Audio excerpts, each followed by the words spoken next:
Just let your mind be free and come in close. All the good girls, they go to heaven, but the bad girls, they get backstage. Oh, the good girls, they go to heaven, but the bad girls, they get backstage. Oh, the good girls, they go to heaven, but the bad girls, they get backstage. Oh, the good girls, they go to heaven, but the bad girls, they get backstage. Oh, the good girls, they go to heaven, but the bad girls, they get backstage. Oh, the good girls, they go to heaven, but the bad girls, they get backstage.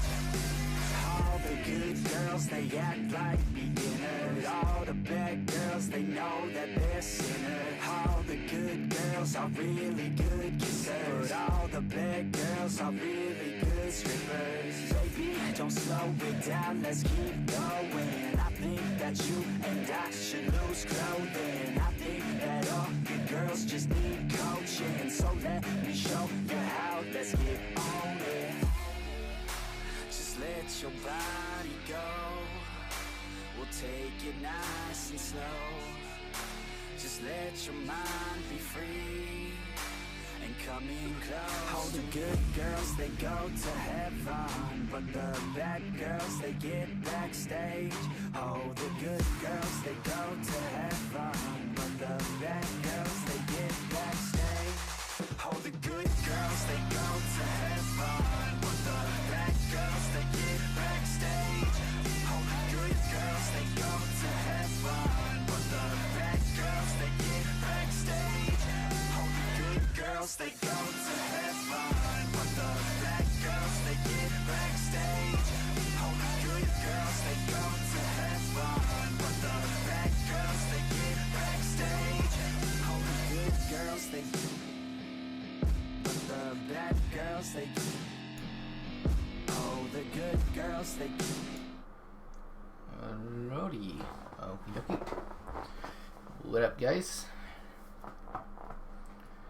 Let's see, broskies. Alright, so we're gonna be playing episode 2, I guess you guys could say, for Sakura MMO. I forgot what happened here, so let's see here. Let me pull up the game real quick. Let's see what's got in store for us. Let's see here. My computer. I'll move that over here so I can at least see. There you go. Okay. Alright, after that little incident in the market square. Okay, one. There you go. Okay. After that little incident in the market square, Neve and I leave Hawthorne behind us. I wanted to be inconspicuous on my travels, but taking down a large man with a cheetah's head is anything but that. Trying to explore while being bombarded with questions and comments and curious stares wasn't very appealing, so I decided to leave. Neve, being my faithful maid, followed at my heels. Now, half an hour later, the two of us find ourselves in the outskirts of the forest that's rather familiar to me. I was in this forest only yesterday. It's the same place where I fought that female knight who dared to attack me. It's Roseberry Forest. The air is cool, maybe because of all the trees. The leaves make a canopy, shielding the top of my head from the sun. A few birds twitter in the branches of the trees, insects chirp in the undergrowth. The grass about my feet sway gently in the breeze. It's pretty here, and much quieter than the market. It's relaxing, but I have one or two questions I need to ask. So Eve, I'm very glad you wanted to defend my honor, but did you need to antagonize that man so much? Whatever do you mean, my lady? I told you I wanted to try and blend in with the other villagers. I didn't want to stand out. It was unfortunate that that man picked a fight with us, but we couldn't have settled our dispute in a peaceful manner. You mean you were actually going to apologize? Maybe if it would have kept him happy. But my lady, that's wrong. You shouldn't have apologized. He was the clumsy oaf who bumped into you. How dare he try and threaten you? He had no right. You're the great dark witch. He's nothing but a brute. People like that should know their place. And if they don't, they should be put into their place with force. I know that, Neve. I think it's Neve, right? I will say Neve. But he was not aware about my true identity. And I didn't want him to find out about it. Or anyone else for that matter. Oh, my lady. I'm sorry if I made a scene. I simply couldn't help myself. When I heard that awful man trying to threaten you, it made me so mad. He should have been groveling at your feet and begging for forgiveness. If anything, I think I went too easy on him. Anyone who dares to lay as much as a finger on you without your permission should have the hands cut off. Damn, girl. Calm the fuck down. Cut off? Isn't that a little extreme? You're quite passionate, are you? Of course I'm passionate. Marks of how much I care about you. As your maid, I will do anything within my abilities to serve you and keep you safe. That is what I swore when I took the sacred oath to become your humble servant. Keeping you out of harm's way and protecting your good name is of the utmost importance to me. That is what gives my life meaning. And now she's getting even closer to me. Neve is so close to me, our noses are almost bumping. I can see her irises in stark detail. They are large and glistering, almost consuming. If you ordered me to, I would drop dead for your sake. That's how much I care. Holy fuck, dude, calm the fuck down. Jeez. I knew this girl was devoted to me, but I didn't realize quite how devoted. Maybe I should have a word with her. So I can either tell her, fuck off, or just say, oh, thank you.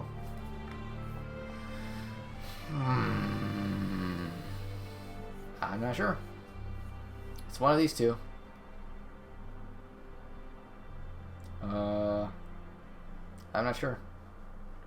I'm pretty sure I chose the one. I'm still afraid with this game. This game it has better be not like an underrated 18, because I know there's like usually like a hentai version, which I really don't hope I really did get. I just want to play this one. So let's see. Telling you she's being too intense, but that will make her sad. How about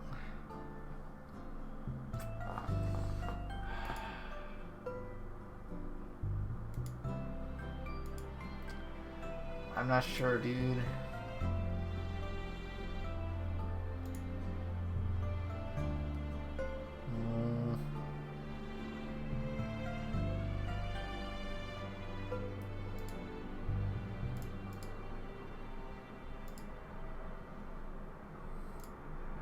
Alright. Let's just say I would say she's being too intense. Let's say that. I'm glad that you care about me so much, Neve. But don't you think you're taking this a bit too far? Too far? Of course not. Neve pouts, her cheeks puffing out like a hamster's. You saved my life, my lady. It is only fair that I should give you mine in return. Saved your life? That's right. Don't you remember? Neve looks at me hurt, her eyebrows furrowed. You met me in Alberg, and you saw that I was suffering. I was living in the slums, and I had so many brothers and sisters I couldn't look after them all. You're the one that offered me a job as your maid. And though it saved me from my miserable existence, no, that's not true. Neve shakes her head. You didn't just save me. You saved my whole family too. With the money I earned from your maid, I can support my family who still live in Alberg. Your kindness keeps not only me fed and clothed, but my mother and father and all of my siblings too. I'll never rue the day that I met you, and never stop being proud of being your maid. I want to serve you to the best of my abilities, even if that means defending your honor from brutes like that Blake. Ah, I see. Now I understand why Neve is so forcefully loyal. It all makes sense. I had no idea I shared such a strong emotional bond with Neve. And as of online, I bought her like I would buy any piece of furniture. Gave her a cute name and customized her appearance a little. I never spoke to her. I certainly never saved her. I guess things work out a bit differently in this universe. I appreciate everything you've done for me, Neve, but sometimes you go a little too far. Too far? Neve's face falls, the tail that protrudes from her skirts giving a falling twitch. Did I upset you? You didn't upset me exactly, but I wish you hadn't attacked that man. You could have caused him some serious harm. Good. He deserves it. I sigh and run a hand through my hair. This girl, it just isn't getting it. No, it isn't good, Neve. It's not? Of course not. You can't just attack anyone who annoys you in a civilized society. This isn't the Dark Ages. Dark Ages? Neve looks at me, perfectly baffled. Yeah, because she doesn't know what the hell the Dark Ages are, bro.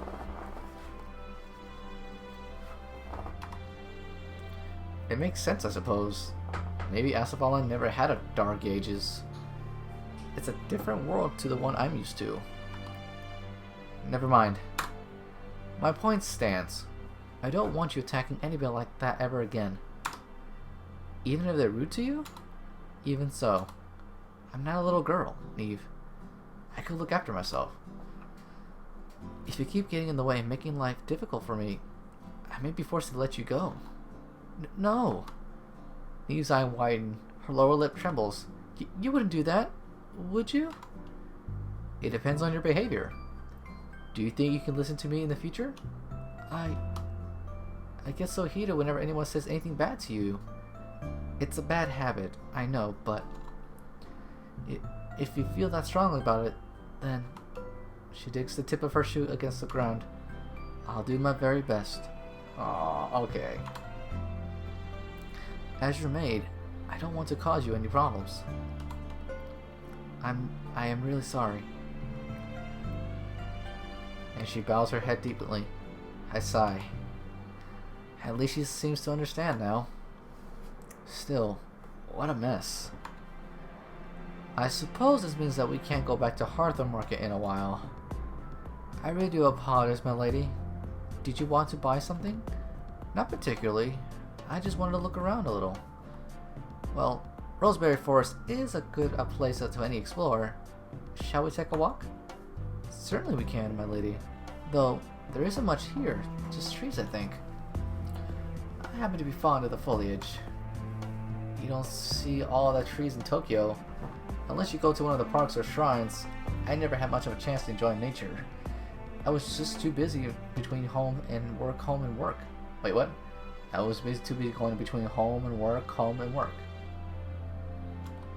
Wandering around like a forest will be a nice change of pace. At least, I don't have to look at any great buildings. That is actually true. No, yeah, Japan has a lot of buildings and yeah, not that many shrines. Unless you actually go visit one like inside what do you say, like when you go, like there's like an entrance for a shrine somewhere in the very middle of everything. They're really hidden, I will say. I'm so sick of the color gray. Psh, I would be too, girl. Ah, I sigh softly. This forest is so peaceful. At least it was until. But I jump in surprise. What was that? Neve places her fingers beneath her chin as she ponders. It sounds like somebody's crying, my lady. Crying? Indeed. If I had to hazard a guess, I would say the cry belongs to a young woman. Perhaps in her late teens or early 20s. My brow furrows. What's a young woman doing crying in the middle of a Roseberry Forest? I don't know. Maybe it's the same girl you defeated. Maybe she's being attacked by bandits. I hope she's getting attacked by bandits. Haven't had a chance to use my own magical powers yet. My fingers are just itching for the chance to unleash a dark flame spell or something. Plus, there's always a chance this girl could be cute. I understand these like game characters like Wayne Cloud and almost like every single one of these like visual novels, like they all seem to have some sort of, you know, women and women complex. Like I understand that. Like I like that shit. Don't trust me. I like it. But you never see like a male, like a male being, like you ever see the male and you actually talk to like basically like, I don't know, have a portrait of a male here, then you actually hear something like that.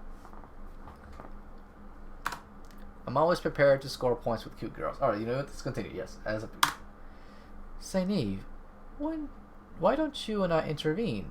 This young lady may need our aid. Oh my. Neve bows her head. A small, thin smile catches her lips. I too was thinking the same thing.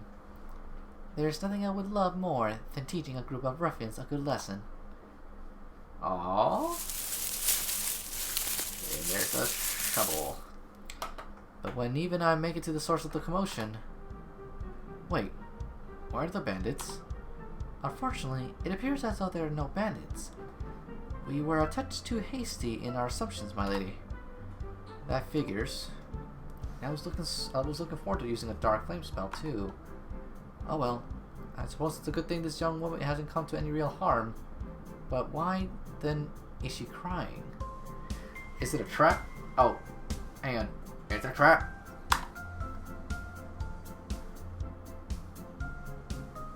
Okay. I can't tell if that's actually her butt, but I think it is. But she is adorable, actually. A native, possibly. I only say that because she has like the little whisker marks.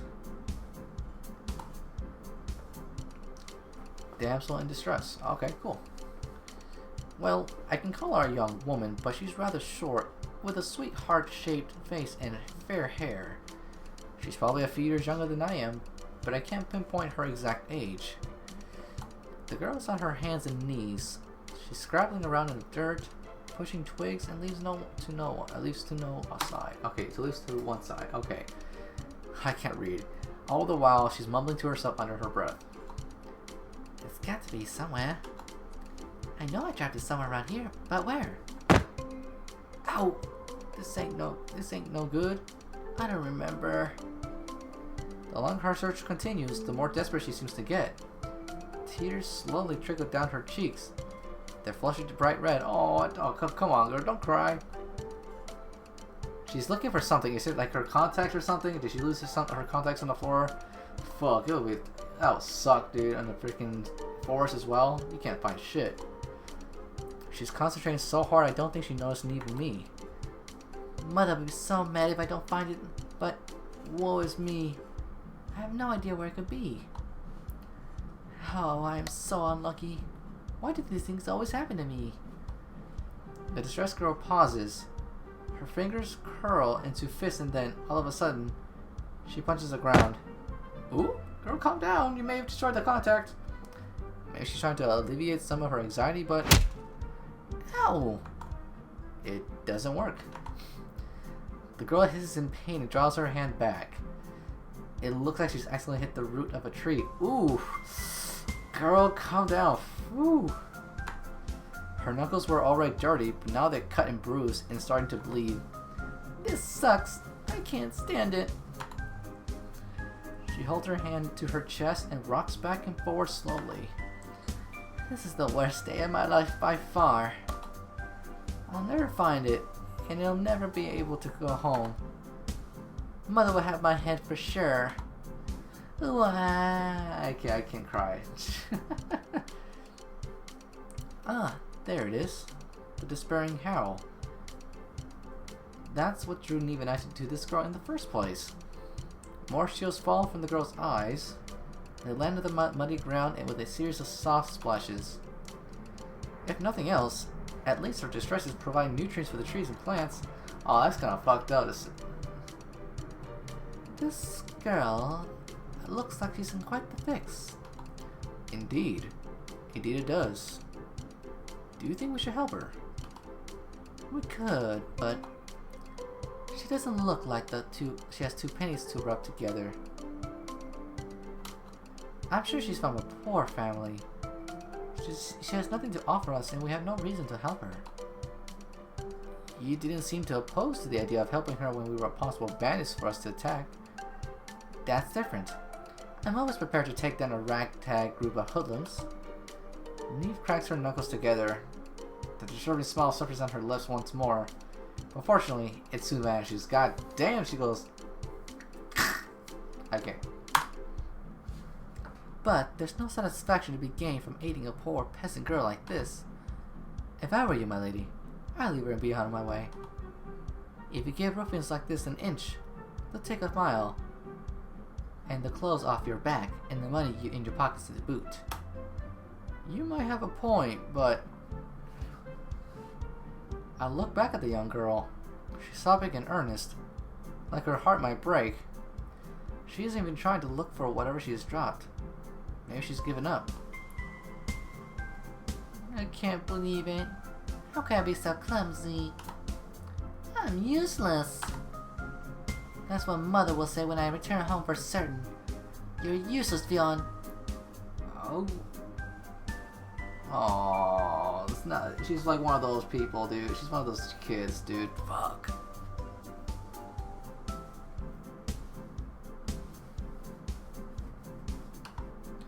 Fionn. Is that her name? It's a soft, delicate kind of name. Despite her rough manner of speech, it suits her. Though her face is wet and her eyelashes are clumped together from crying, she's a very pretty girl. My guilty conscience starts prickling. I can't just leave her. Not like this. That would be too cruel. I mean, you are the Dark Witch. I mean, you gotta understand, girl. This is your MMO. You're a Dark Witch in here, so they're gonna raise suspicions. Like, traitor! I want to help her all the same. She looks like she could use a friend, and I doubt she'll find any companions around here. Well, you are my mistress. I can't tell you what to do, but please be careful. Even the most fragrant of roses can have thorns. Like you mean? Oh no, nothing like me. I am devoted to you entirely, my lady. I swear to the stars. This girl, however, I would be careful of her. She may be more wily than she looks. I appreciate Neve's concern, but an unwashed little ragamuffin like this should pose no problems. I'm sure this girl will be so grateful for my help, she'll think I was sent to her by the gods by themselves. Yeah, the way this is building up, yeah, I don't believe so, girl. Girls like this always seem to be superstitious sorts. When you have no money or possessions in the world, superstitions are all you have to believe in. Young girl, is your name perchance Fionn? Oh? Fionn lifts her head. She looks at me, sniffling, and wipes her eyes with the back of her arm. In the process, she managed to smear a streak of dirt across her right cheek. It makes her even look more pathetic than she already does.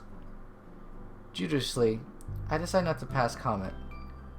Yes, my name's Fionn. And who are you? My name is Violet. Better not say my real name. Violet. And this is my companion, Neve. The two of us were traveling through the Roseberry Forest when we happened to hear a commotion. Oh my, was I really being that loud? You were being quite loud, yes, but not to worry. I've seen your tears and decided to help you. First, however, can you stand? Oh, yes, miss. There ain't nothing wrong with my body, but...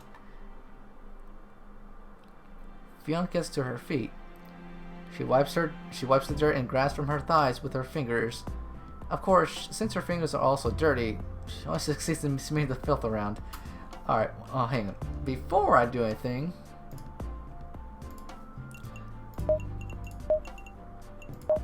I'm not sure if it's H? Yes, it is.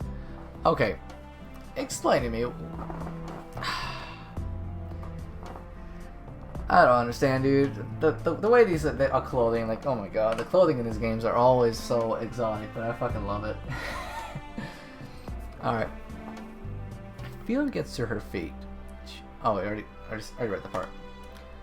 You see, kind miss, my mother gave me something to sell at the market. A right pretty trinket it was.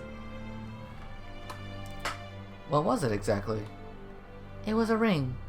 My mother's wedding ring, to be precise. Made of goblin horn silver. It's the most expensive item we own in the whole house, and Mother loved it so much. But, oh... Fion's expression contorts. She sniffles. Father died 3 summers ago, and though my mother's been working her fingers to the bone, bless her, she has so many children there ain't enough money to feed us all. It almost broke my poor mother's heart, but she told me to take her wedding ring, the only memento she has left for our father, and sell it into the market.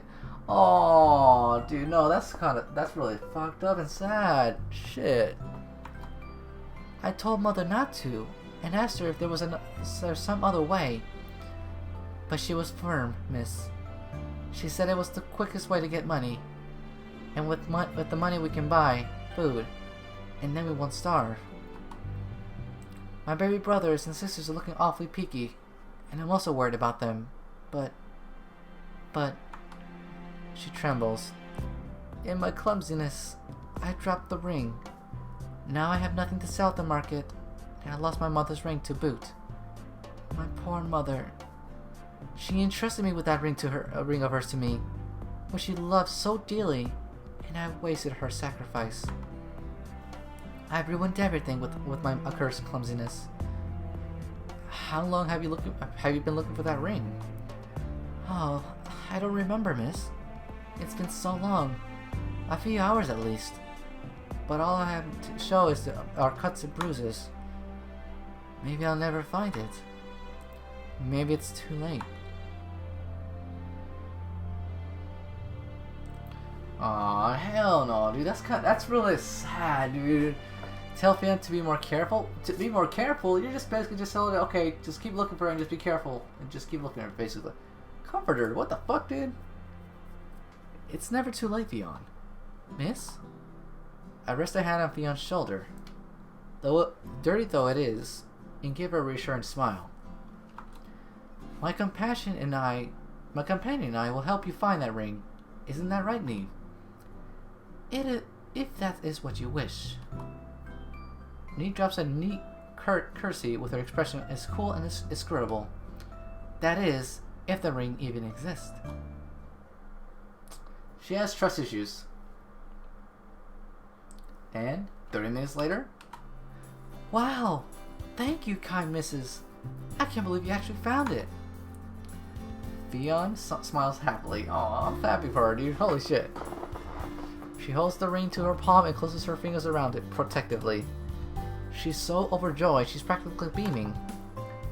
If she were a dog, she'd probably be wagging her tail right about now. Come to think of it, with the dirt streaked on her cheeks and the evident gratitude in her eyes, she'd make a pretty good pet. Training her shouldn't be too hard. Oh, she's gonna do the same thing she did for Neve, dude. Oh, don't mention it, little puppy. I pat her on the head, already messing her beneath my fingers. Oh my god. Fiona doesn't bat my fingers away instead. Instead, she bows her head and lets herself to be cuddled. Does she like the attention? Oh, miss, you're a peach. A real peach. It's rare to meet one as helpful as you.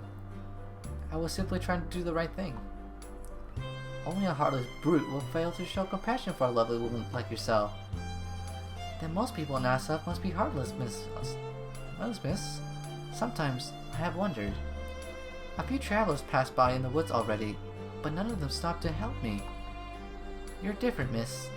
I can sense it from you. You must have a kind soul. Oh, my poor little puppy. If she only knew who I really was. Exactly. Oh my god, dude.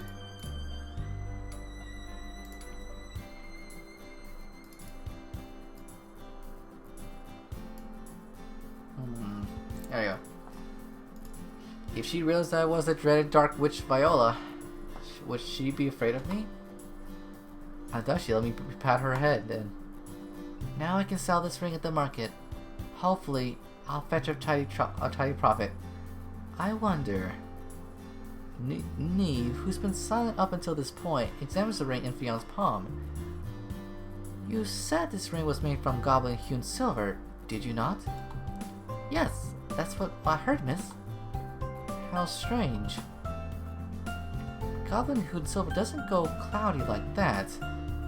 The color's not quite right. Oh, got an eye for jewelry, have you, miss?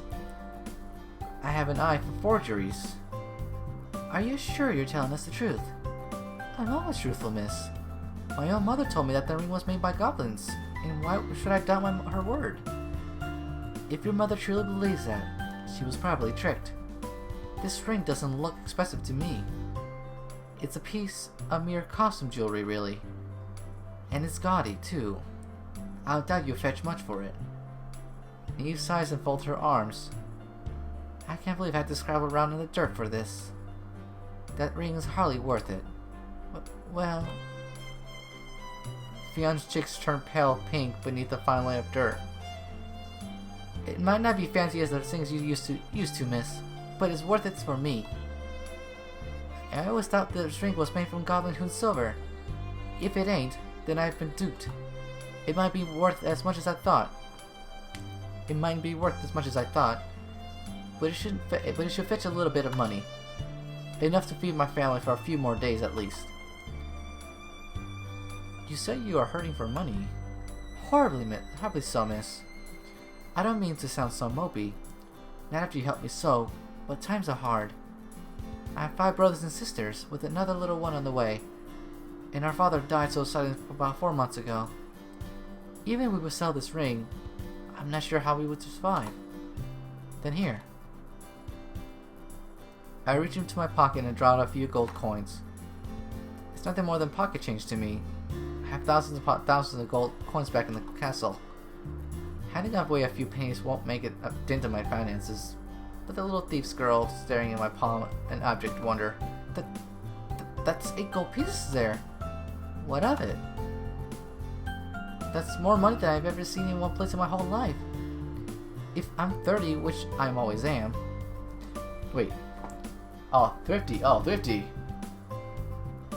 Carlos, okay, why are you... Explain to me why you are doing Japanese wording, bro.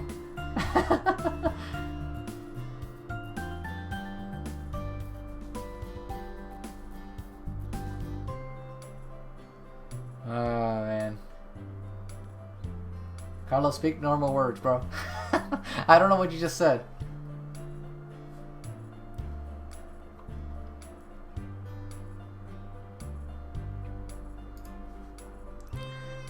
Alright, which I always am.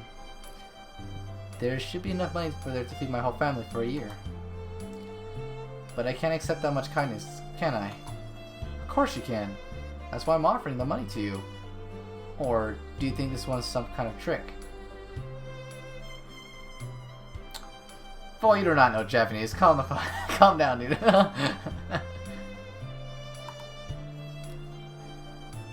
Oh, miss. You've been so kind to me already. I couldn't.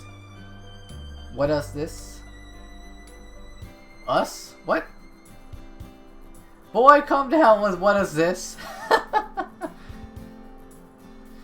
It's Sakura MMO. That's what it's called.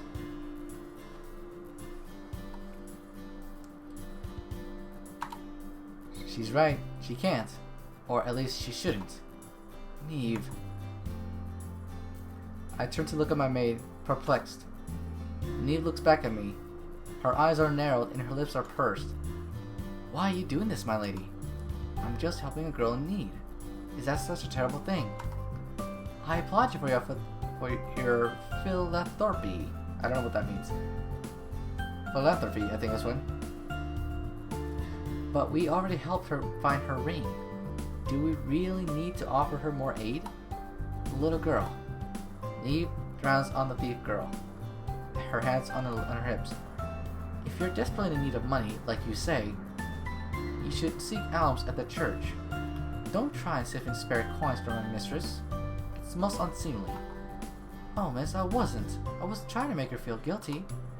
Don't be cruel to the girl, Neve. I'm offering her this money of my own volition.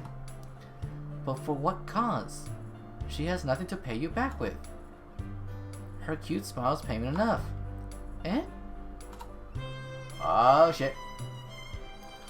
Beyond's face flushes redder. She presses her fingertips against her cheeks shyly. But I ain't. You do yourself a You do yourself a disservice. You're more adorable than you might think, despite the dirt and green, and I happen to have a soft spot for cute girls. Neve sighs again. You can be surprisingly simple at times, my lady. I'm a simple woman with simple needs. Well, if you have your heart set on this act of petty charity, I can't stop you. But that doesn't mean I support you either. SF is full of hungry and the poor. You can't help all of them. It's foolish to try. In my humble opinion, it's better to look after your own wants and needs first. I don't need to look out for myself. What? I don't need to look out for myself. I have you to do that for me, don't I? Well, now it's Neve's turn to blush. She turns her head away, her cheeks turn pink. I suppose so, yes. Now, to business. I look back at the thief girl. I can't stand the thought of your family going hungry, and I have more than enough money, so take it. I press the coins into the thief's hand. I can't make you accept this gift, of course, but it would be to your benefit if you did. Who knows what might happen to your families without it? Well, if there's truly ain't no catch, then... Oh, miss, you are so kind. Good night, Carlos. Love you. Are you seriously going to bed? Oh yeah, you got school now, dude. Wah, wah, wah.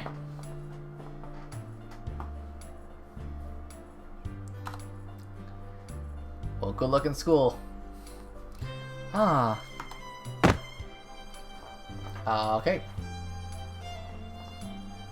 Well, at least you get this photo before you go to bed, Carlos. Look at them butts. Look at them butts and boobs. Beyond throws her arms around me in a tight, warm embrace. She's shorter than me, and her head rests against my breast. Still, despite being so tiny, she has a grip strong as an iron. Maybe that's because she is born to a common laboring family. Hers are fingers that are, no doubt, accustomed to hard work. I'm aware that her fingertips are still flecked with grime, her nails stuffed with enough dirt to start her own ant farm. But I don't want to push her away, now when she looks so cheerfully. Miss, I'm so happy my poor heart could break. Why would your heart break from happiness? That sounds painful. I'm so overjoyed that it's a little painful, miss. My chest feels tight. I hope I don't cry. I don't want to cry, but... Beyond sniffles. She rubs her head against my chest, burying her nose between my cleavage. It's a strange feeling, but it's not entirely unpleasant.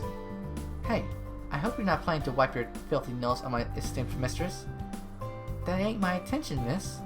Good. If it was, I'd have to flame you. I'm glad Neve cares about me so much, but sometimes she can take it a bit too far. I'm getting a text, what? Or something like that. Never mind.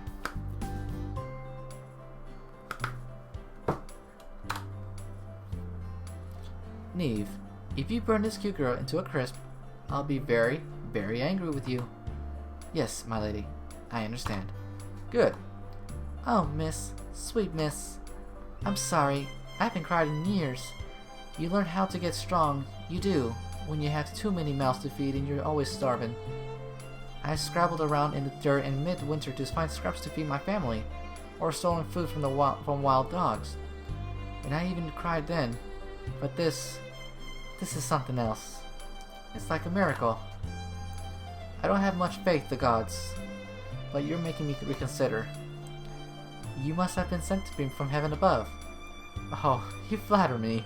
I don't come from heaven. There's nothing angelic about me. You seem angelic enough in my eyes. Don't liken me so celestial. Don't liken me to celestial beings, please. It's ill-fitting. If you must call me anything, you should call me mistress instead. Then I will. Thank you, mistress. Fiona nestles her cheeks against my chest.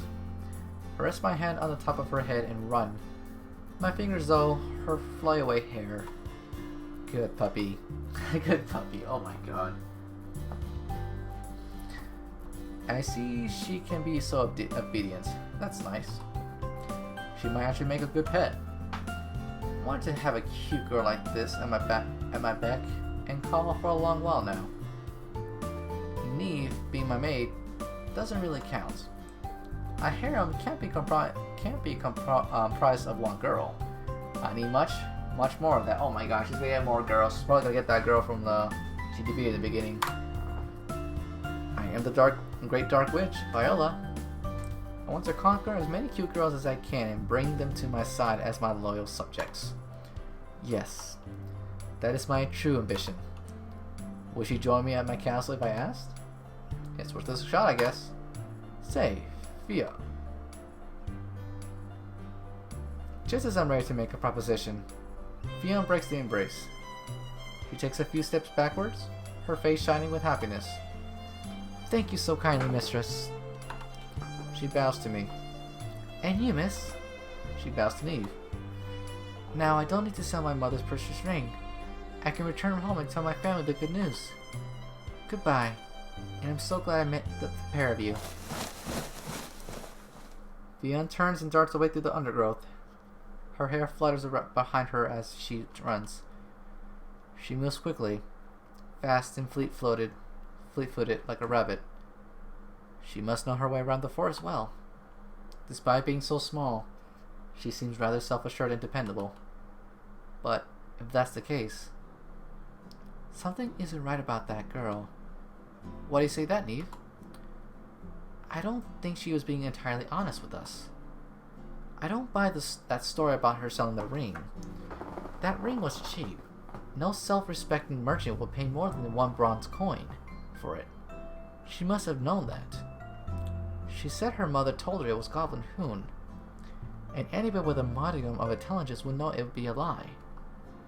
Mark the way she runs, too. She is fast and knows the lie of the land. She doesn't have a clumsy, awkward step. But if she isn't clumsy, and she's familiar with the forest, how could she have tripped and dropped the ring? Do you think she was lying to me? I'm almost positive, my lady. It is not an uncommon trick. Thieves will pretend to have dropped something and ask for assistance. While you have them search, they pick your pockets and run away. But you were watching her, Neve. She didn't do anything like that, did she? Not at all. Not that I saw. But thieves can be awfully sly. I think you're being too paranoid. Oh no, my lady. I know from my rough upbringing in Alberg that one can never be too paranoid. Not even if they keep hold of a few coins they possess. I gave my coins to her willingly. I suppose she did. Even if she was to steal from me, there wasn't anything left in my pocket worth stealing. Nothing other than... I slide my fingers in my pockets searching. Where's that necklace? The necromancer's ruby necklace. One of only 2 which allows the wearer to control the dead at will. It's a priceless object. I can't stand to be parted from it, so I always bring it with me at all cost. I thought it was in my right pocket, but it's empty. I can't feel the necklace. Fuck, dude. She got us, dude. Just lint. What is it, my lady? Did you lose something? I'm not sure. There's no sense jumping to conclusions just yet. My right pocket is empty. What about the left? I search in there. My fingertips brushing against the fabric, but there's nothing there. It's empty. It's gone. Holy shit. That bitch! Oh my god! Neighbor didn't expect my outburst jumps. What? That little charlatan. She was no obedient puppy at all. She is nothing but a cunning jackal. Oh, Neve, she stole my necromancer's ruby necklace. Your necklace? But, my lady, that can bring the dead back to life. I know. If anybody other than a skilled mage were to get their hands on it, then... All of a sudden, the air is split by a loud scream. I know that scream. I recognize that voice. It's the little girl thief. I see she's swiftly meeting her opponents. Come on, Eve, let's go. I narrow my eyes. We have a little mouse to catch. Oh my god.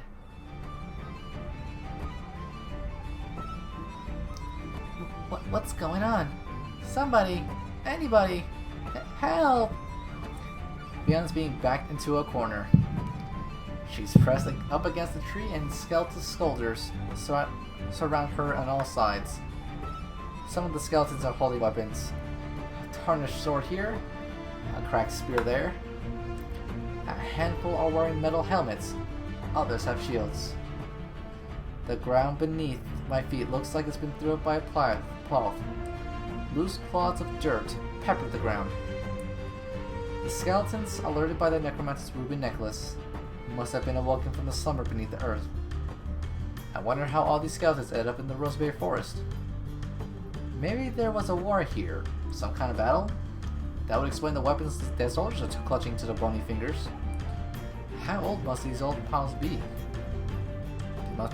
They must hold quite a grudge to them for to spring back to, well, not life, but have life too regularly. Goodness, this is such a mess. Neve sighs and presses her fingers against her forehead. This is what happens when little girls with no understanding of magic steal things that don't belong to them. He's right. A talented mage like myself would be able to carry the necromancer's ruby necklace through a graveyard and not wake a single sleeping corpse. Mages like myself are aware of our own power, and as such, we know how to control it. Girls like Fionn, however, do not. I doubt Fionn even knew the item she stole was supposed to be used in necromancy. She probably saw the gemstone, thought it was pretty, and swiped it. When? When we were embracing, probably? It would have been easy for her to slip a hand in my pocket, unseen and unnoticed, and take my precious necklace. Well, now she's paying the price. This is creepy. Get away from me. The skeleton soldiers, of course, don't listen to her. Fionn might be the owner of the necromancer's ruby necklace, but she must know, on an artistic level, she isn't their mistress. She can't control or command them. She's far too afraid to what she's unwillingly summoned to have kind of authority. This shouldn't be happening. It's like a nightmare. Please. Fionn holds her hands to her head and ducks down. Her eyes are filled with tears. Please, somebody, help me. Well, what do you want to do, my lady? Neve looks at me. Her eyes are dark and uninterested. She will let the skeletons tear her apart? It might be a good lesson for her. She really does go way too far. You're like, come on, dude. Okay, she stole from me, but don't let her die. What the fuck? I don't believe in that shit. Like, oh, you steal, you die. Like, no. You steal, you pay the punishment with something or do something else. Thieving is not death. A cruel smile captures the corners of Neve's lips. She survives, of course, which is unlikely. This girl with her tongue. The newly woken dead are not known for their good manners or their ways of handling women. I look at Fionn, pinned against a tree. The skeletons are advancing even closer. Fionn trembles. Her face, though, hand, now looks paisley white. Oh my god. I know she did wrong by me, but I can't help but feel sorry for her. Sorry for her? But my lady, she stole your necklace. Don't you want to see her suffer? I think the little brat is getting what she deserves. Anybody who crosses you should suffer. I want to hear her scream more.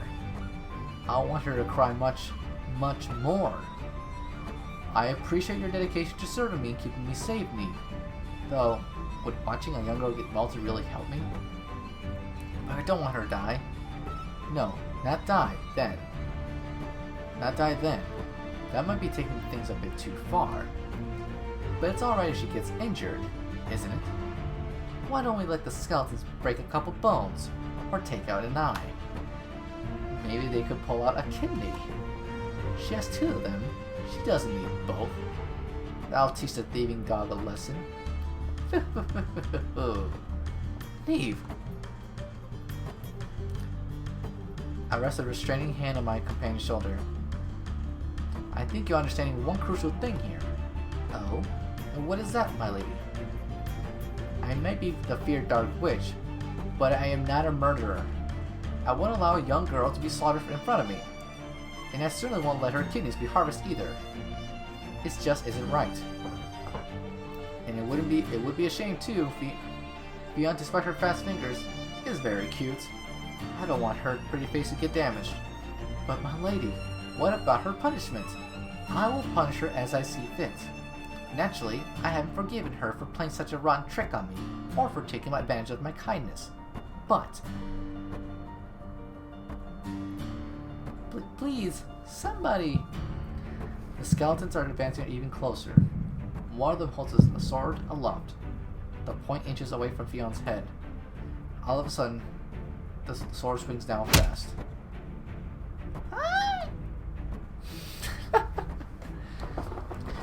Fion screeches like a startled cat and ducks beneath the blade of the sword.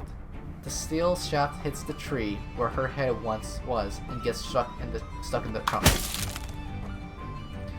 The tree shakes. A few loose leaves fall through the air.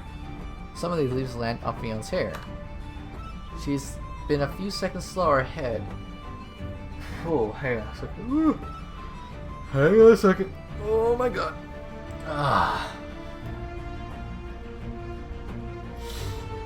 Alright, let's see. Continue further. If she'd been a few seconds slower, her head would have been sliced clean in 2. Please, somebody. Anybody. If she wants my help, I'll be more than happy to give it. But I have to punish her afterwards, of course. There'll be no meaning to her punishment if these skeletons carry it out. They're nothing more than thoughtless, faceless mobs that exist to kill. Only a great and fearsome witch like myself can scold naughty girls like in the manner they deserve. Oh, my lady. Neve bows her head. I never thought of that, but you're right. If anyone is to punish her, you should. In fact, these skeletons have no right to lay their fingers on that naughty girl before you can. It's most impertinent of them. Neve raises her palm of her hand. Her eyes harden and her jaw tenses. She looked like the same as she did in the marketplace, before she assaulted Blake with a flurry of burning flames. Should I take care of the skeletons for you, my lady? I'll barbecue those old bones until they burn into charcoal. Just give me the word and I'll do it. I appreciate it, Neve, but I believe I can take care of this myself. I'm not called the Dark Witch for nothing, after all. I take a step forwards. I raise my right hand and declare loudly. Oh, you fallen warriors, heed my words. The skeleton pause. They look at me with their empty, sightless eye sockets. Huh? Fiona lifts her head. Her eyes are wide and wild. It's you, the kind lady. Kind lady? I raise an eyebrow. I believe I told you to call me Mistress. Oh, yes, I'm sorry, Mistress. You will be. You might think I'm kind now, but just you wait and see. I'll show you how cruel I can truly be. I draw my tongue against my lower lip. Fion shivers. I don't know what you mean. So you dare play dumb, even after you stole what is rightfully mine from under my very nose. I did no such thing. Don't act like a little fool. I know these things. These skeletons didn't sprout out from nowhere. I don't know where they came from. I was just running through the forest on my way back home when all of a sudden, silence! I shoot a fearsome glare at Fion that could terrify a dragon. As expected, she soon shuts up. They always do. Now, I turn back to the horde of undeads. As I'm sure you're already aware, my name is Viola, and I am the Great Dark Witch. The Dark Witch? No way! I shoot another icy look at Fion, and she soon silences herself. But her tremblance doesn't stop. She's shaking so hard her teeth are clicking together. I wouldn't be surprised if her bones were rattling. I see you awaken from your slumber because that insolent puppy took my necromancer's ruby necklace from me. I am grateful that you would rise from your graves at such short notice to serve me, the great Viola. And I understand that you must be disappointed upon awakening to find not your mistress, but this dirty little thief with sticky fingers. If you wish to punish her ignorance, I understand. But I must command you to step aside. That girl has wronged me. As such, I am the one who will met her punishment. Nobody is allowed to lay as much as a phalanx on her. And if you do, I will make you suffer. I know magic that can turn bones into dust. I'll grind you down. I'll feed you to my pet hell hound in the Nightmare Citadel. I'll hurt you so badly you'll never remember what dying feels like all over again. Do I make myself quite plain? The skeletons look between one another and with their empty eye sockets. They hang their skulls. Their shoulder bones slump. Good. I all but purr the world. Now, go back to where you came. As the Great Dark Witch Viola, I command you. That seems to do the trick. The assembled skeletons bowed to me deeply in reverence as they thought. Before they slink off back to their graves, they lie down in the uncovered holes of dirt that they burst from and cover themselves in dirt. That's the utmost of respect I command among the undead. They are so afraid of me, I can even order them to seal themselves away in the dark within the dirt and the worms once more. My powers are nothing to be sneezed at. Within 5 minutes, all traces of the skeletal army are gone. The soldiers have put to rest once more, and I didn't need to use any of my magic. The forest becomes peaceful once more. The sound of bird song returns to the trees, and a soft, gentle breeze plays at my hair. It's a rather pleasant day, all things considered. The sun is shining. You. Fion, however, looks anything but at peace. She stares at me with wild, frenzied eyes. Her pupils dilate. Her hair is messy, and her face is horribly pale. You're... Yes? What is it, dear? You're the Dark Witch Viola? Indeed I am. I offer Fion a small courtesy. If that little performance wasn't proof for you, I can always do this. With a click of my fingers, I remove the magic I was used to disguise my normal clothes. My casual attire melts away to reveal my long, dark, brown, decorated feathers. Fion's eyes particularly bulge out of her head at this magic show. I can't believe it. No way. Well, you had better start believing in it. I'm very pleased to make your acquaintance. You disgusting, swilling little bitch. Oh my god! Now, I think you have something that belongs to me in your pocket. Would you care to give it back? Of course, if you're feeling brave. You can always refuse. But then I have to pull your spinal column out of your body through your mouth. Maybe my teasing was a little too much for Fion. The skeletons must have been frightening enough for her. The poor thing. Without encountering the fearsome dark witch on top of that. So she faints. Her eyes roll back in her head and her body slumps against the dirty ground, as limp as a rag doll. Oh dear. Oh dear indeed. Neve approaches Fion's fallen form. She retrieves a...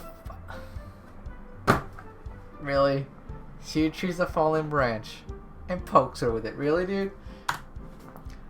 Fion doesn't move. I think you scared her half to death. Oh, only half? I raise an eyebrow. Then she'll be fine. She had better be fine at least. I haven't even begun to punish her properly yet. Oh god, dude.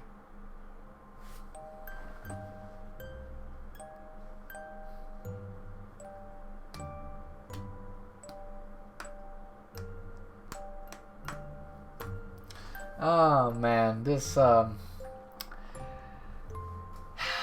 is great.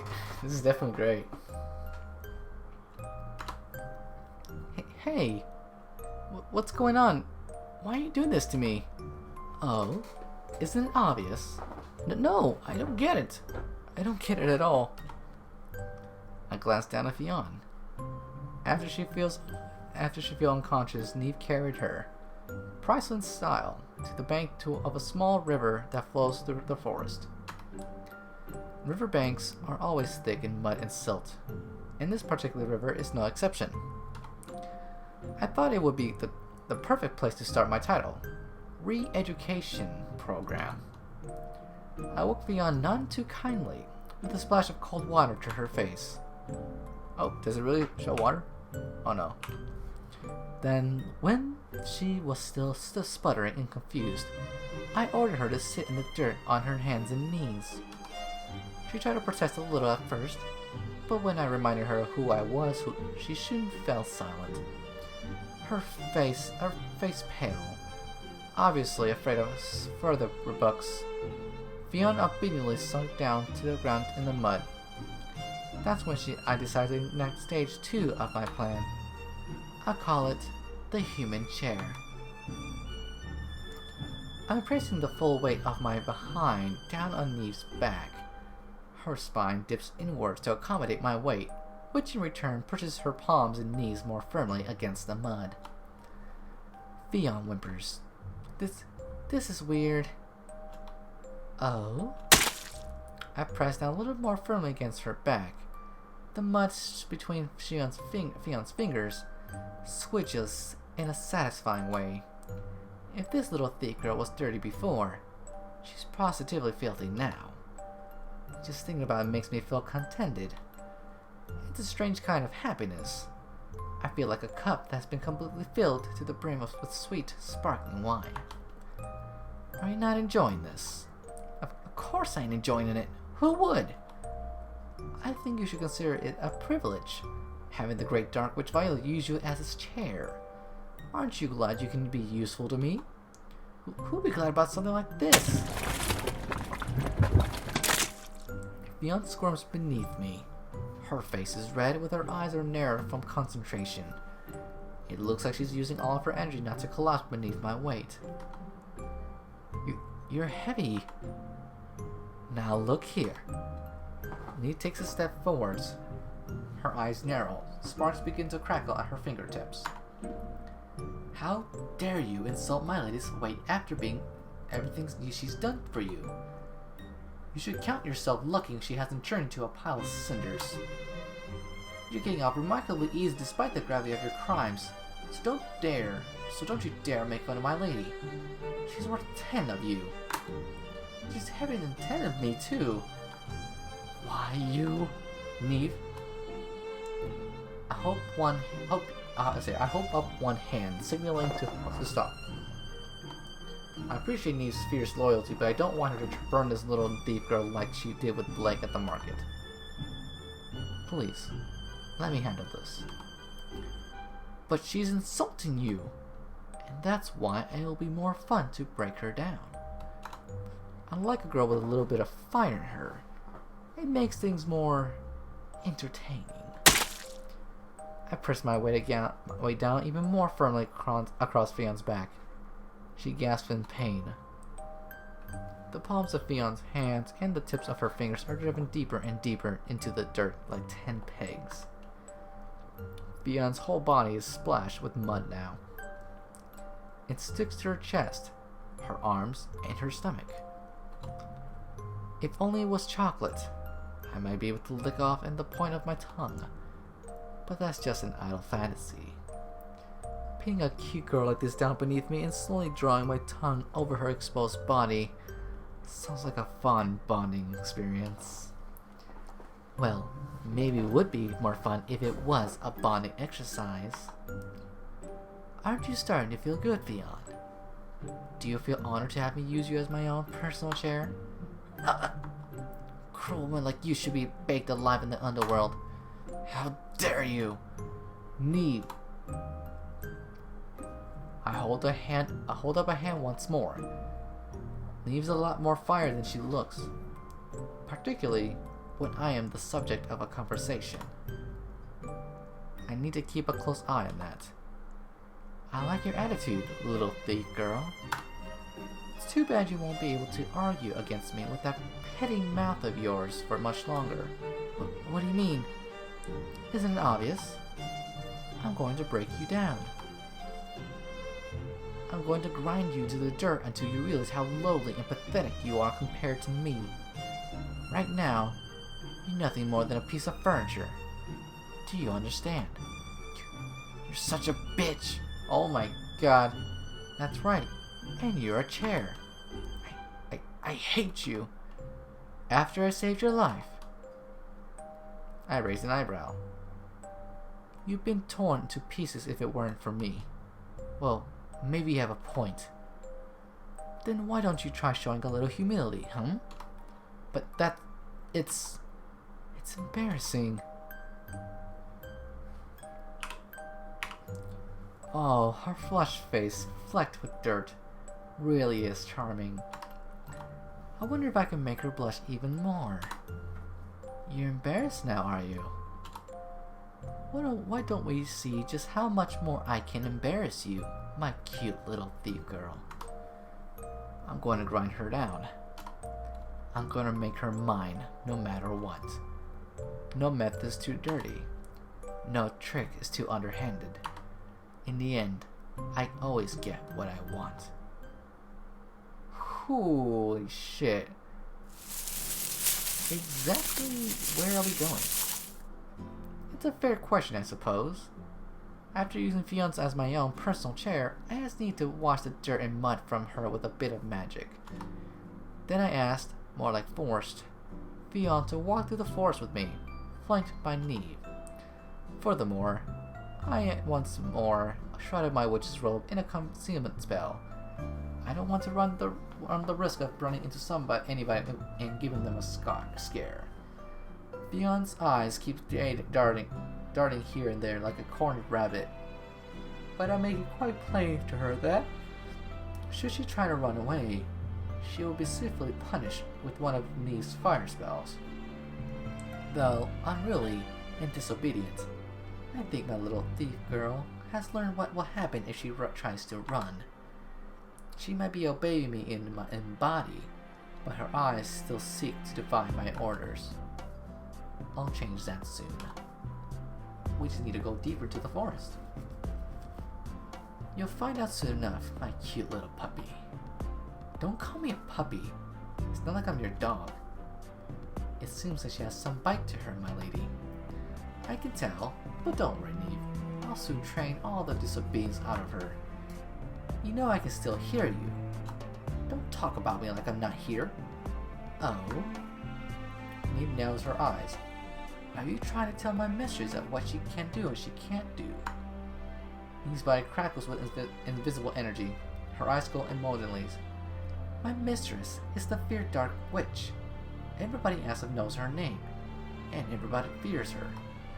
If you answer back once more, I'll punish you.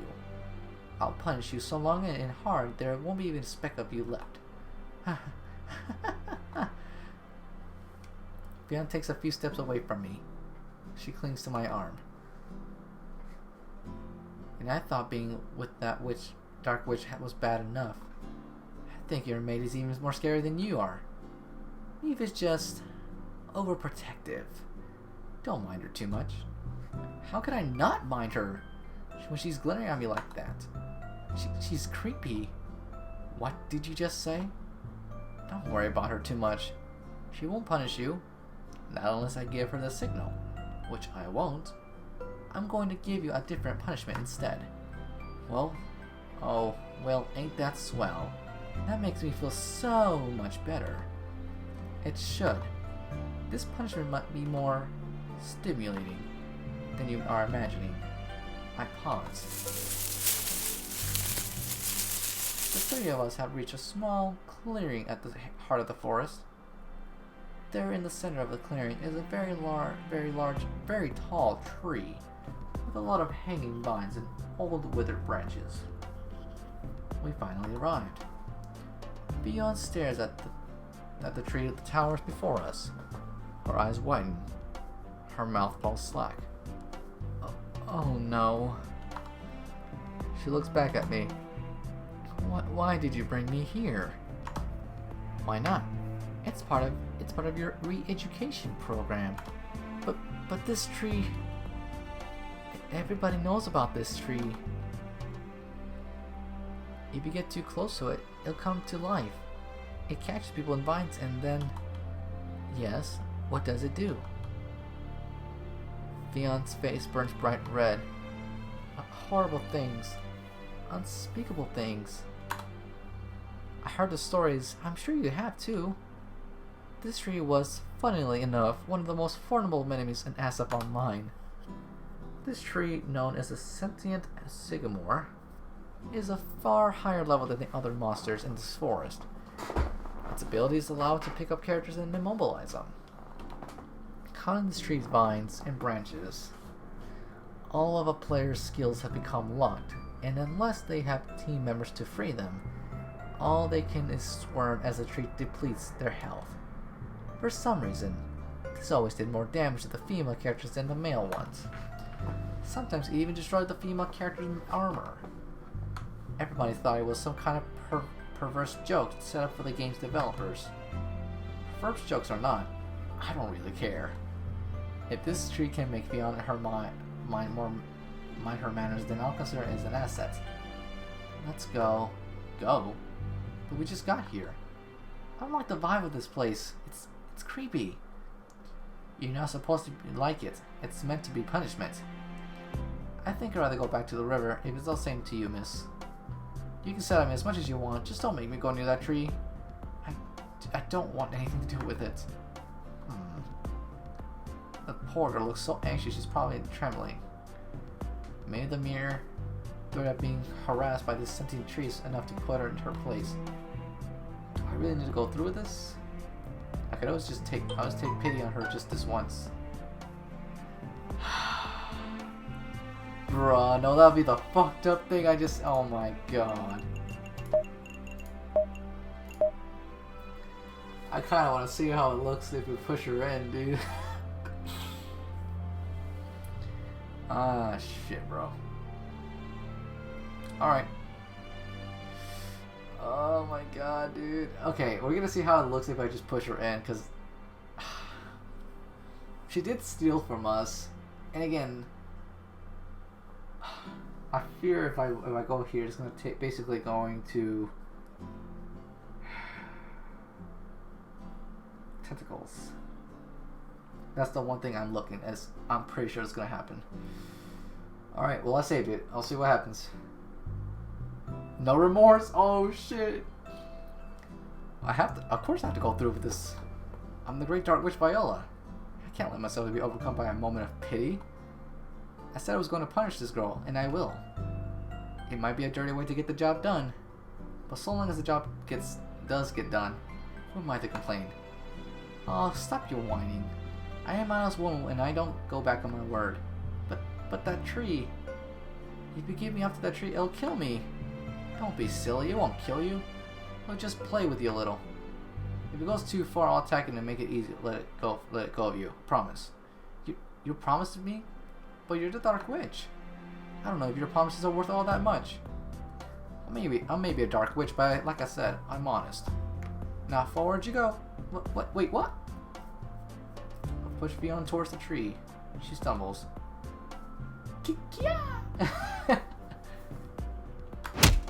Oh. Ooh. I can only imagine her hitting the face on dude. She hits the ground with a dull thud. She holds one hand to her behind and rubs it. Oh, ow, that hurts. And then she pauses. She blinks. Oh no. Her sudden panic scream has awoken to the sentient tree. It bears down upon her. It unfurls its vines, and then... Okay, I don't know what's going to happen. Clench your butts! It scoops Fiona into the air and tightens its hold around her waist. Oh, we don't see it. Aww. Okay, hang on. I wanna... Alright. That was... Alright. Save. It seems like nothing really happened, so hang on.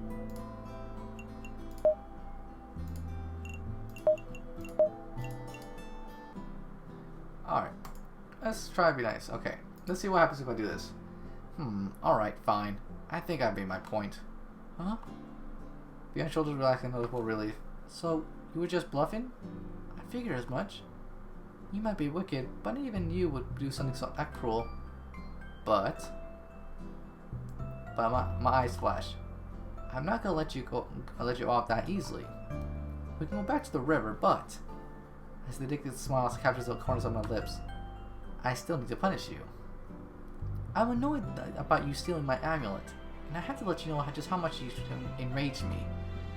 I'll push you down into the mud over and over again until I'm satisfied. And if you dare scream or cry out, I'll do even more. How does that sound? Fiona's face turns pale. You really are a sadist, miss. Oh, are you only just working this out now? I can't stop myself from laughing. It feels so good admitting who I really am. I've been pretending to be somebody I'm not for far too long. Now I can let my real colors show. I don't want to hold back.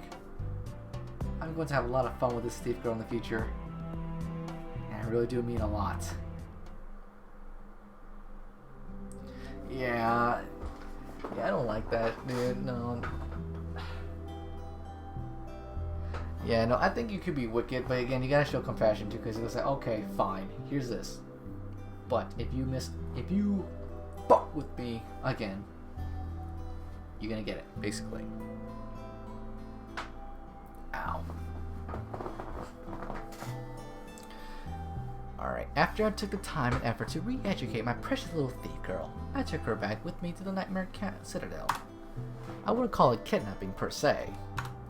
I just didn't have a choice. I couldn't let Fiona go once she uncovered my true identity.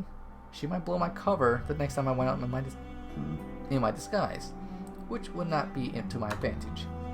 I did at first worry about her poor starving family, who she claimed she had to support. But after Neat investigated the girl's claims, humanely of course, if you want to stretch the definition of the word humane, we discovered that her story about her family was just that. A story. The thief girl has no mother, and she doesn't have 4 hungry siblings waiting for her back at home. She made everything up to calm kindly passing strangers out of their coins. She does have a sister, as it transpires, but she lives in a entirely different town. The two haven't seen each other in a while. The poor little thief girl has no friends, no connections, no family. As such, there was no problems taking her back to my home. Unless you consider the antithetical concerns, which I don't bother worrying about. Now, after having a bath to wash out all the dirt and shame, the thief girl is lying in bed. In my bed, I might add. Her eyes are closed and she's sleeping. Her hair fans about her head, across the pillow. She looks peaceful like this. Vulnerable. She's cute. Cute enough for me to forget all the pain she put me through. I really am weak against adorable girls. Are you sure this is alright, my lady? What do you mean? I'm referring to bringing this girl to your citadel. I don't particularly want to babysit this obnoxious brat, And I doubt you do either. Well, I don't much mind the sitting part.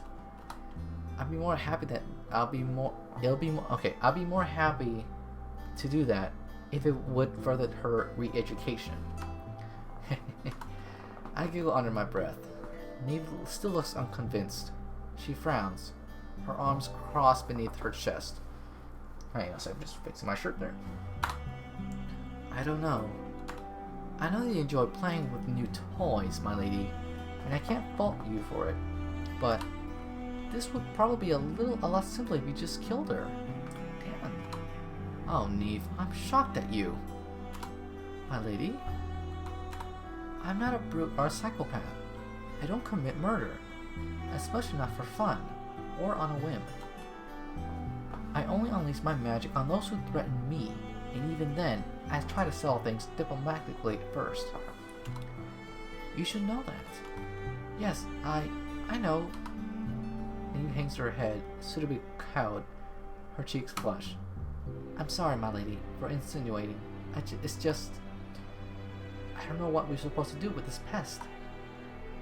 Who knows where she's been? She's probably riddled with fleas. Then it's a good thing we gave her a bath, isn't it?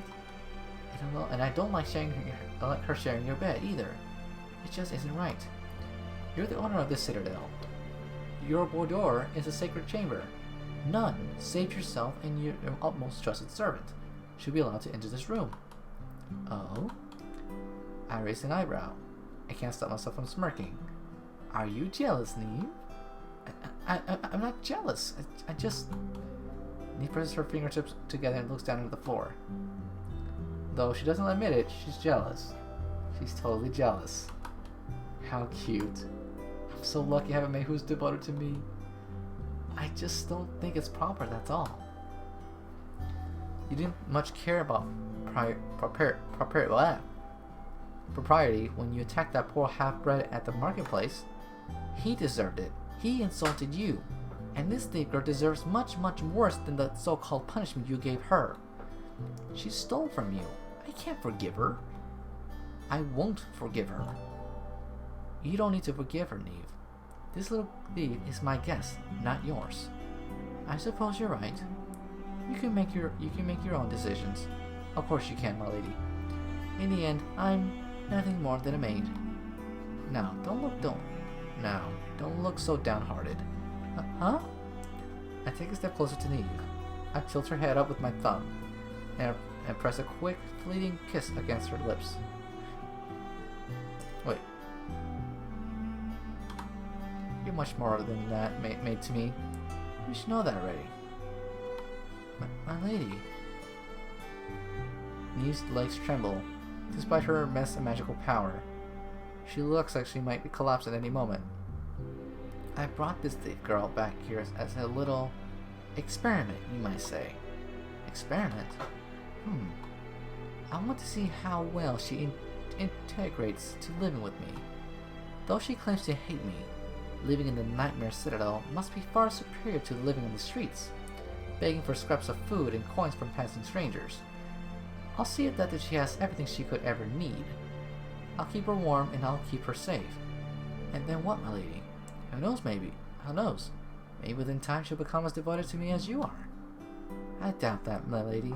Nobody could be devoted to you as I am. Probably not. But she could be useful and ally in the future. But you're the Great Dark Witch. You don't need allies. I don't need them, it's true, but even I get lonely from time to time. My lady. It looks into my eyes. Her own are wide, fringed with the very long lashes. Aren't I enough for you? You're enough, Neve, and you keep my company like nobody else. But this morning, I was hit by an epidemic. I want to try and make the most of my life. My new life here in SF. I want to see as many new sights as I can, and meet a lot of interesting people. And most of all, I want my own harem of cute new young girls. A harem? Neve's lower lips trembles. Am I not cute enough for you? When Neve looks at me winsomely like this, her eyes large and imploring, she certainly looks so damn cute. What can I tell her? You're cute, but no, that would make her. Don't say anything with but. If a girl tells you if you're cute, do not say but. No, because that's gonna make her sad and angry. I will say that. Of course you're cute enough for me, Neve. You're the cutest girl I know. You. Neve blinks at me, her eyes large as though she can barely believe the words she's hearing. Do you really mean that? That's right. I caress Neve's cheek with my fingertips. The moment my skin touches hers, Neve sighs softly and almost melts on the stop. She nuzzles her cheek against my palm, the dark hair brushing against my skin. The sensation tickles a little, but I don't mind it. How could I mind anything Neve does? Wait, how could I mind anything Neve does? She's far too adorable. All of a sudden, Neve's eyes snap open. She moves away from me nimbly. Her eyes clasp together at her front. I apologize if I stepped out of line, my lady. It's alright, I don't mind. Thank you. But, if you really think I'm cute, then why did you take that girl in? I just thought it would be interesting, and I did feel sorry for her. She doesn't have any family, and she has nowhere else to go. I couldn't let her roam the streets again, not when I have the ability to help her. So she was a charity case. I suppose so. It doesn't hurt that she has a pretty face either, but saying she might upset Neve again. Oh, my lady. His eyes soften. If that was the case, you should have said so at the start. Perhaps I shouldn't have known, though. You've always been a kind person. I think you might be too kind for your own good. I still can't say I like this little thief, but I do my very best to put up with her. It might be a challenge, but I like challenges. Neve clenches her hands together at her front. I'll do my very best. Alrighty. Ooh, okay, now we get to see how she feels about this shit, dude. A few days pass, and Fionn seems to be getting accustomed to her new life. Why is there so much coloring? Coloring. Though she was a little perturbed at first to be living in such a large-scale castle, I think she's made the transition between her old and new lives fairly well. I thought this was supposed to be poisonous. Fionn sits at the long dinner table at the middle of the dining hall, staring at her dinner curiously. Ain't this a lot of food? It seems like a waste. Maybe she hasn't completely acclimatized it to her new surroundings, but she's doing her best. Fionn picks up a leg of mutton with her fingers. She brings it to her lips, ready to take a bite when... Excuse me, Miss Fionn. Neve appears on Fionn's side. Her eyes narrowed and her lips pursed. You're not supposed to eat with your hands. Eh? Then how else am I supposed to put the food in my mouth? That is what they call forks are for. You do know what forks is, don't you? Of course I know what forks is. I might be the smartest girl in the world, but I ain't an idiot. Then you should know, I hope, that forks are typically used to eat one's food, not one's fingers. Yeah, I got that, but there's so many of them. Fionn looks like the array of forks around her plate dubiously. No, I don't understand that either. Alright. I didn't know which one to pick. So you thought it would be easier to pick up your food with your bare fingers like an animal? Say that again. Gladly. I asked, do you think it would be better to... Neve, please. I'll hold one hand up, signaling silence. Of course, being the lady of this castle, I sit at the very end of the table. My chair is the fanciest one of them all. It's lined with plush rich cushions, and with the legs and arms are made of the most expensive mahogany. And you too, Fionn. Don't look like a commoner in my presence. Well, I got news for you, Lady Viola. Fionn says my name with no small amount of contempt. She really is a feisty girl. I was living on the streets up until a few days ago. You was the one who decided to take me in. And if you don't like me, you can always throw me back out the streets. I don't care. Now, why would I do such a foolish thing like that? What? I believe I've explained this to you already, Fionn. Multiple times, in fact.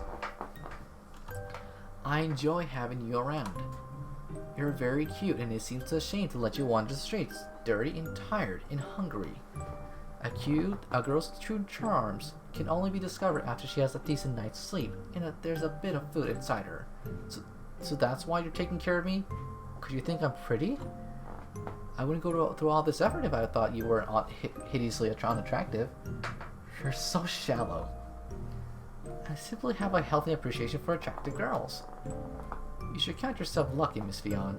If my lady had not taken such an inexplicable shine to you, you would have not been sitting at this table right now. I don't want to sit at this table. This food is too rich and there's too many forks. All this talk about manners is making my head hurt. You would rather live on the streets and sleep in the dirt? At least I wouldn't know how the difference between a salad and a fish fork then. Oh my, you look so grumpy. Is my hospitality that unpleasant? I thought this food would be to your liking. But if you're unhappy with the meal my servants have prepared, I could always give you a simple dinner of bread and gruel instead. I never said the food itself was bad, you know. Then what I thought. That's what I thought. I smiled smugly. Fionn might dislike all the rules and antiquities that come with the meals like this, but she doesn't dislike the food itself. She's a small, skinny thing. It's probably because she has been living hand to mouth for so long, for so many years, staying alive by scrounging whatever scraps she can. Though she won't admit it, she's so adorably stubborn. The meals I've been giving her must be some of the best she tastes in her life. She was as thin as a rail when I first found her, scrubbing in the dirt for her mother's supposed precious ring. Now she's put on a bit of weight, and her cheeks have a nice, healthy glow to them. Her hair looks softer, too. I shampoo it myself every night, and I comb out all the knots. She's becoming a little precious. She's becoming a precious little gem, and I don't want her to let her go. I still need to polish her a bit more, so I can really make her sparkle. Now, if eating with me is truly such a chore, perhaps I can help educate you. What do you mean? Fionn gives me an uneasy look. Her eyes are narrowed. No offense, Lady Viola. She says my name with an undisguised betrayal, and it mattered that this suggested is quite a bit of offense meant indeed. But if what you did to me the other day any indication, I don't think you make a great teacher. How cruel! I'm doing this to help you, you know. I'm not so sure. I bet you just doing this for your own amusement. That's the only reason you ever do anything, ain't it? Well, well, you got me there. You really are awful. I know, but you certainly seem to be benefiting from it. Well, Fionn looks at herself. Surely she too must notice the drastic effects an improved diet and regular baths have been having on her appearance, even after a scant few days. I suppose so. Now, let me help you. This isn't a request. It's an order. I won't have my cute little thief making a fool out of herself. If you stay in this castle with me, I will school you on the basics of antiques, whether you want to or not. Fionn grits her teeth together. She looks down at the floor, but there's nothing she can feasibly do. I'm the one in control, and she knows it. Fine, then. She finally spits the words like a poison. You can help me if you really want. Good. That is the response I was hoping for. I get to my feet and walk towards Fionn. She tenses up noticeably when she sees me, but I give her the hope I'm in a comforting smile. Fionn shifts back in her chair. Her face turns pale. Maybe comforting smile isn't quite as comforting as I hoped. That's why I never became a nurse. My bedside manner isn't up to par. Now, let's see. I lean forwards, my chest presses against Fionn's back. Her face burns red. To eat this leg of mutton, you must use the knife here. I gesture towards the right one. This one? No, this one, you see? I take a hold of Fionn's hand of mine and gently guide her fingers to the correct utensil. I press her fingers down about the handle and she trembles. It's cold. That's to be expected. These knives are made from universal silver. Mural? Isn't that like super expensive? I suppose it is. Oh my god. These forks are worth more than your life, Miss Fionn. Please handle them with care. Otherwise, you may have to compensate my lady. Then he drops a finger against her neck. With your life. Fionn's cheeks, heated up with my touch, turns pale once more. She looks up at me. I'm standing beneath her while she sits. Though I'm taller than her anyways, this arrangement makes her tower over the deep girl. My long white hair cascades over my shoulders. Some of it bruises against Fionn's cheeks. Your maid is kind of scary. Can't you do something about her? Eve might be scary, but she only acts this way because she cares about me. But she threatened to kill me. Don't take it too hard.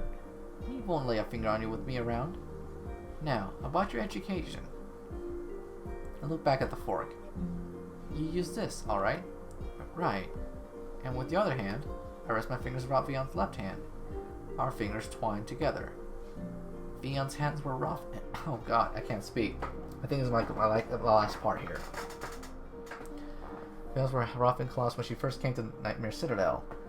Her fingernails were chipped, all at uneven lengths and coated with dirt. Now, however, her fingers are soft and smooth. Her whole body smells faintly of peach blossoms, my shampoo of choice. She's become so soft and malleable in such a short space of time. Though she has stuff, when I'm sitting across the table from her, now that we're this close, we're not an inch of space between us, her tough outer layer began to flake. You take this knife, alright? I got Fionn's hand to the correct knife. She shudders. I can pick up my own color, you know. I know, but I want to make sure you're doing it properly. Huh? Do you think I'm stupid to feed myself? I think you need a bit of instruction, yes. I don't know. This is a bit much. I'll lean a bit closer. My breast pushed up snugly against Fionn's back. She flushes. Is this really necessary? Of course, I'm just trying to instruct you, Fionn. So you become an upstanding member of society. That's funny coming from you. You're the feared Dark Witch. Nobody can call you an upstanding member of society. Maybe not. But at least I know how to act like a lady. Now, enough back talk. I'll lean even closer. Her lips are inches away from the lobe of Fionn's ear. When I exhale, Fionn trembles. I can feel goosebumps along her arms. You take your knife and fork like this. I talk her through the process of holding her utensils, cutting her food, and bringing it to her lips. You have to chew it delicately. Like so. Huh? Like this? No. I give her a gentle prod in the back of her neck. You can't talk with your mouth full, City. But I always talk with my food full. It's not hurting anyone. It's hurting my aesthetic senses. Oh god. I don't even know what those are. It figures. Eating with your mouth open is repugnant. Nobody wants to look at you masticating your food. Masticating? Ain't that dirty? Nobody wants to watch you do that either, I assure you. I think you're getting your words mixed up, my little puppy. I ain't. Shh. I begin to massage Fionn's shoulders. My nails are very long, and Fionn's tenses beneath the sensation. Eat properly like a princess. Mouth closed. If you open it again, I'll get Neve to hit you with a magical spell. That ain't... Neve, if you will. It will be my pleasure, miss. Alright, okay. Fionn glares at me, her lower lip jutting down. I'll eat with my mouth closed. Jeez. Good, you're learning. I'm very happy. Yeah, whatever. Fionn sounds grumpy, but I think I can see 2 pale pink spots appearing on her cheeks. Is she happy, despite her hoping and receiving praise? How cute. If only Fionn was a little more honest with her feelings. But I'm sure that will come in time. I'll uncover every last one of the sea's secrets in the coming days. And then she won't be able to hide any of her thoughts or feelings from me. I'll guarantee it. Alright. Oh my god, dude. Holy shit. Alright. Oof. Oof. I'm gonna save that part right there. Alright, and I think, yep, I think that's it for the for right now, guys. Let's just go to the main menu, and we'll continue this show in the next episode of Sakura MMO. God damn, we went through a lot for an hour and 40 minutes. God damn. Alright, well, I hope to see you guys later, and I hope to see you guys in the next episode of Sakura MMO. Take care. Bye.